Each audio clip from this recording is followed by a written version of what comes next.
ആലോചിച്ചു നോക്കൂ, എത്രയെത്ര കഥകൾ, എത്രയെത്ര നിറം പിടിപ്പിച്ച കഥകൾ നമ്മുടെ നാവുകളിലൂടെ കടന്നുപോയിട്ടുണ്ട്. ആരുടെയെങ്കിലും മനസ്സുകളിലേക്കോ ഹൃദയങ്ങളിലേക്കോ ഇല്ലാത്തൊരു കഥ എന്റെ നാവിലൂടെ പോയിട്ടുണ്ടെങ്കിൽ, ആ കേട്ട വ്യക്തി ആയിരക്കണക്കിന് നാവുകളിലേക്ക് അത് എത്തിച്ചിട്ടുണ്ടെങ്കിൽ, നാളെ പരലോകത്ത് പടച്ചറപ്പിന്റെ കബറിൽ പോലും ദുനിയാവിൽ അവർക്ക് ബാക്കിയാവുന്നത് ആ പാപഭാരമായിരിക്കുമെന്ന് ഹബീബുനാ റസൂലുള്ളാഹി സ്വല്ലല്ലാഹു അലൈഹി വസല്ലം. ഇന്നങ്ങനെയാണ് ആളുകൾക്ക് എന്തും പറയാനുള്ള തോന്നലാണ്. അതിന് കിട്ടിയ ഒരു മാർഗം കൂടിയാ സോഷ്യൽ മീഡിയ. എന്തു തോന്നിയാ സ്വൈര്യം വിടാ, എന്തു ട്രോൾ വർക്ക, ആർക്കാരെയും തെറി പറയാം.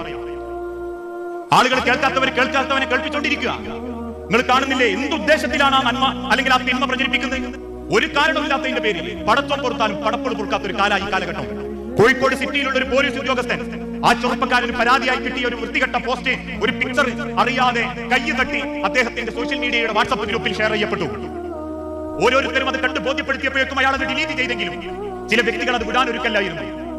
അദ്ദേഹത്തോട് മേലുദ്യോഗസ്ഥന്മാർ വിശദീകരണം ചോദിച്ചു. അതിന്റെ സത്യാവസ്ഥ ബോധ്യപ്പെട്ടു. സസ്പെൻഷൻ പോലും കൊടുക്കാതെ അദ്ദേഹത്തെ അവർ ആശ്വസിപ്പിച്ചു. പക്ഷേ മൂന്നാമത്തെ രാത്രി അദ്ദേഹം ആത്മഹത്യ ചെയ്തു. ഈ 3 ദിവസത്തിന്റെ ഉള്ളിൽ സോഷ്യൽ മീഡിയയിലെ സർവ്വ ആണന്മാരും പെണ്ണന്മാരും ആ മനുഷ്യനെ പച്ചയിറച്ചി തിന്നു. ഓരോരുത്തരും വാരി വലിച്ചിട്ട് ആസ്വദിച്ചു. ഇപ്പോഴും ആ ആസ്വാദനത്തിന്റെ മനസ്സ് എനിക്കുണ്ട് എന്നുള്ളത് യാഥാർത്ഥ്യ. അതൊരു മുസ്ലിമിന് യോജിക്കാത്ത മനസ്സ്. അതുകൊണ്ടാണല്ലോ നാളെ തന്നെ പത്തപ്പിരിയത്ത് ഏതെങ്കിലും ഒരു വാട്സ്ആപ്പ് ഗ്രൂപ്പിൽ കാണുകയാണ്, പത്തപ്പിരിയത്തുള്ള ഒരു ഗൾഫുകാരിയോട് ഗ്യാസുകാരൻ ചെയ്തത്. അത്ര ഉണ്ടാവും ന്യൂസ്. ആ തലേക്കെട്ട് കണ്ടാ പിന്നെ ഇക്ലിയ ആവേശമാ. അന്യന്റെ അടുക്കളയിലെ പൊളിഞ്ഞു നോക്കി അവരന്റെ സങ്കടങ്ങളെ കുത്തിപ്പെരിപ്പിക്കാനുള്ള മനസ്സ്.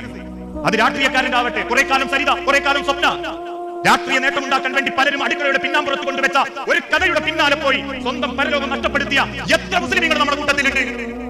ഏതോ നാട്ടിൽ അവിഹിതമായി പിടിക്കപ്പെട്ടവന്റെ പേരും അഡ്രസ്സും വെച്ച് പിടിച്ച് മരത്തിൽ പിടിച്ച് കെട്ടിയിട്ട് തച്ച് സദാചാര പോലീസിന്റെ ഗുണ്ടായിസം കാണിച്ചപ്പോ ഓരോരുത്തരുടെ വാട്സ്ആപ്പ് ഗ്രൂപ്പുകളിലും അറിയാത്തവനെ അറിയിച്ചു കൊടുത്ത് ഈ തല്ല് കിട്ടിയതിന്റെ രംഗം പോലും കാണിച്ചു കൊടുക്കുന്ന എത്ര മനുഷ്യരുണ്ട് നമ്മുടെ കൂട്ടത്തിൽ.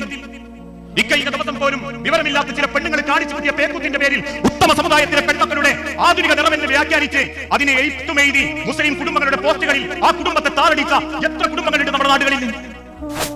ഓരോ കുടുംബത്തിന് ഉള്ളറകളും ചകഞ്ഞു കിട്ടി നാത്തൂനോടും ഇളയമനോടും അമ്മായിയോടും കുടുംബത്തിൽ കൂട്ടം കൂടിയിരിക്കുന്ന സർവ്വ മേഖലകളിലും യാതൊരു നാണവും നോക്കാതെ പച്ചയിറച്ചി തിന്നുന്നുണ്ടെങ്കിൽ അള്ള പറഞ്ഞൊരു വാക്ക, 6 അടി മണ്ണിലേക്ക് ചേർത്ത് വെക്കുന്ന അന്ന് നിന്റെ ആ എല്ലില്ലാത്ത പേച്ച നാവ് വേരടക്കം പടച്ചം പെയ്തെടുത്തു കളയും.